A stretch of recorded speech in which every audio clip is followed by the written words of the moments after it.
ओम श्री गणेशाय नमः।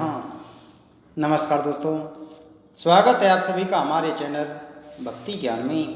दोस्तों, आज मैं आपको श्री गणेश संकष्टी चतुर्थी व्रत में सुनी जाने वाली चौथ माता की कहानी सुना रहा हूँ। एक बार की बात है, एक गांव में एक सेठ रहता था। वह बहुत संपन्न था। उसके पुत्र और पुत्र वधू भी थी। सेठानी भी सभी को चाहती थी, सभी प्रेम से रहते थे। जब बहू अपना काम काज करके बाहर को जाती तो उसके आस पड़ोस की स्त्रियां उससे पूछती कि आज भोजन में क्या बनाया था, क्या खाया था। तब वह प्राय यही जवाब देती कि बासी भोजन किया है।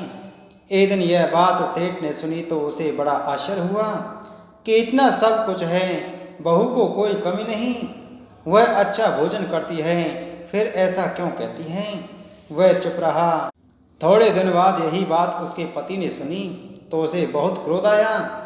रात्रि में उसने अपनी पत्नी को बहुत फटकारा और उसका कारण पूछा। तब उसकी पत्नी ने कहा, मैंने ठीक ही कहा है, यह सब आपके दादा परदादा की मेहनत की कमाई है जिसे हम खा रहे हैं, तो यह बासी ही हुई ना। इस बात का गूढ़ रहस्य उसके पति के समझ में आ गया और उसने परदेश जाकर कार्य करने का मन बना लिया। अगले दिन उसने अपने माता पिता से बात की। उन्होंने कहा, यह सब तेरा है, हमारे यहाँ सभी कुछ है, फिर क्या आवश्यकता है कि तू कमाने परदेश जाए। उसके समझाने पर माता पिता को उसकी बात माननी पड़ी। वह परदेश निकला और सेठ का सारा कार्य करने लगा। धीरे धीरे समय व्यतीत होने लगा। सासू माँ ने अपनी बहू से कहा, बहू, जब भी तू चूल्हे की अग्नि को बुझाए तो उस जलते हुए दिए को मत बुझाना, और दीप को अगर बुझाना हो तो चूल्हे की अग्नि को मत बुझाना। बहू ने कहा, ठीक है। एक दिन बहू कार्य कर रही थी, उसे ध्यान नहीं रहा और अचानक चूल्हे और दिए दोनों की अग्नि बुझ गई। वह सोचने लगी, अब क्या होगा। तब उसने सोचा, बाहर से अग्नि लाकर जला देती हूँ। पड़ोस में पहुंची तो वहां पर स्त्रियां माता की पूजा अर्चना कर रही थीं। तब उसने उसके विषय में पूछा कि किसकी पूजा कर रही हूँ और क्यों। तब उसकी पड़ोस की एक स्त्री ने कहा, हम सभी चौथ माता के व्रत को रखकर माता का व्रत करके उनकी पूजा कर रहे हैं। इस व्रत पूजन से पुत्र रत्न की प्राप्ति होती है, जो बिछुड़ गया हो वह मिल जाता है। वह बहू बोली, मैं भी यह व्रत करना चाहती हूँ, लेकिन मेरी सास मुझे बाहर नहीं आने जाने देती है, फिर यह कैसे ज्ञात होगा कि कब चौथ है।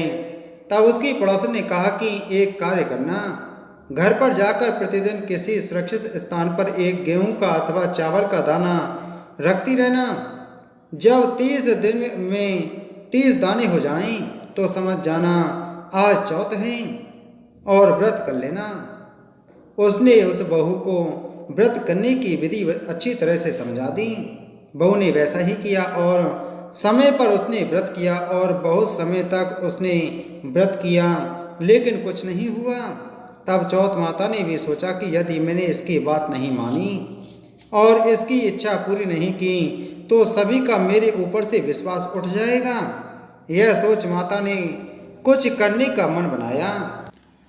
उस स्त्री का पति अपने व्यापार में लगा हुआ था। एक रात्रि माता चौथ ने उसे स्वप्न में कहा कि अब तुझे यहाँ पर 12 वर्ष हो चुके हैं, जा अपने घर की सुध ले, वहाँ तेरी पत्नी और माता पिता तेरी बाट जो रहे हैं। तो वह बोला, मेरा यहाँ सारा काम फैला पड़ा है, कुछ कार्य अटका हुआ है, उसका क्या होगा।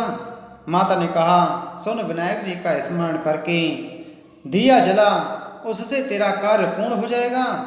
अगले दिन उसने ऐसा ही किया। 1-2 दिन में ही उसके सभी कार्य पूर्ण हो गए। फिर उसने घर चलने की तैयारी कर ली और प्रसन्नता पूर्वक चल दिया। अभी कुछ दूरी पर ही पहुंचा था कि मार्ग में उसने देखा कि एक सर्प जा रहा है। तो उसने उस सर्प को ताली बजाकर सिसकार दिया।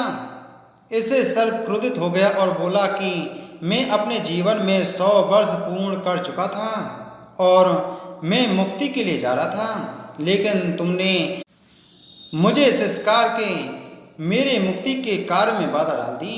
अब मैं तुझे नहीं छोड़ूंगा। वह डर गया और सर्प से बोला, कृपया मुझे माफ़ करना, मैं 12 वर्षों के बाद अपने माता पिता एवं पत्नी से मिलने जा रहा हूँ। जब मैं उनसे मिल लूँ उसके बाद मुझे डस लेना। सर्प ने कहा, तुम वहाँ जाकर अपने पलंग पर सो जाओगे और मैं पलंग पर चढ़ नहीं पाऊँगा, फिर कैसे तुम्हें डसूँगा। तब वह बोला, जब सोऊंगा तब अपनी पत्नी की चोटी नीचे लटका दूंगा, उसके सहारे ऊपर आ जाना और मुझे डस लेना। सर्प ने कहा, ठीक है। तब वह व्यक्ति अपने घर की ओर चला गया। घर पर सभी उसको वापस आया देखकर बहुत प्रसन्न हुए, लेकिन वह कुछ परेशान था। उसके मन की बात भांपकर उसकी पत्नी ने सब कुछ पता कर लिया। वह बोली, चिंता मत करिए, सब ठीक होगा। वह चतुर थी। जब रात में सब सो गए तो उसने अपने घर की सीढ़ियों पर खाने पीने का सामान और दूध रख दिया। रात ही में सर्प आया, दूध पिया और भोजन को खाता हुआ खुश होकर आगे बढ़ा, लेकिन उसने तो डसना था, अतः वह उसके कमरे की ओर बढ़ा। इस प्रकार के सर्प के आने पर विनायक जी ने सोचा, इनकी रक्षा करनी चाहिए, और चौथ माता ने भी रक्षा की सोची। तब उन्होंने सर्प के डसने से पहले ही उसे समाप्त कर दिया तो खून ही खून फैल गया। सुबह जब यह सब उसके माता पिता ने देखा तो दंग रह गए। बेटे के बताने पर पता चला, बेटे ने कहा कि मेरे जाने के पश्चात किसी ने कोई पुण्य कर्म दान आदि नहीं किया। तब माँ ने कहा कि हाँ, मैंने दान पुण्य किया है। मैं बहू को 4 समय भोजन करवाती थी। बहू ने कहा, मैंने किया है पुण्य कर्म, मैं 4 समय के खाने में से 1 समय का खाना पानी वाली को, दूसरा गाय के बछड़े को और तीसरा खाना अपने घर के पीछे गाड़ती थी, और हर माँ चौथ का व्रत करती थी। अपना चौथा भोजन में शाम को चंद्रमा को अर्घ देकर फिर खाती थी। सास ने सभी से सत्यता पता करने के लिए पूछा, तब उसे घर के पीछे खोदने पर रोटी के स्थान पर सोने की रोटियां मिली। बछड़े ने भी आशीर्वाद स्वरूप हाँ हमी भरी। तब सास को चौथ के व्रत का महत्व समझ में आया। उसने भी व्रत का उद्यापन करने का विचार रखा। यह सुन वह बहुत प्रसन्न हुई और दोनों ने मिलकर चौथ माता का व्रत व उद्यापन किया। पूजा अर्चना के लिए विनायक जी एवं चौथ माता के पाटे अथवा दीवार पर मांडकर बना लें। उनकी विधि विधान से पूजा करें, व्रत रखे एवं चौथ माता की कथा सुने व सुनाए एवं रात्रि में चंद्रमा के दर्शन करके जल का अर्घ दें। तत्पश्चात व्रत खोलें अर्थात भोजन करें। वैशाख माह की इस वैशाख चौथ के दिन चौथ माता की पूजा की जाती है, व्रत रखा जाता है व वैशाख चौथ की कथा का श्रवण किया जाता है अथवा कथा को पढ़ा जाता है। इस प्रकार चौथ माता का पूजन करना चाहिए और चौथ माता की कथा का श्रवण जरूर करना चाहिए। बोलो चौथ माता की जय।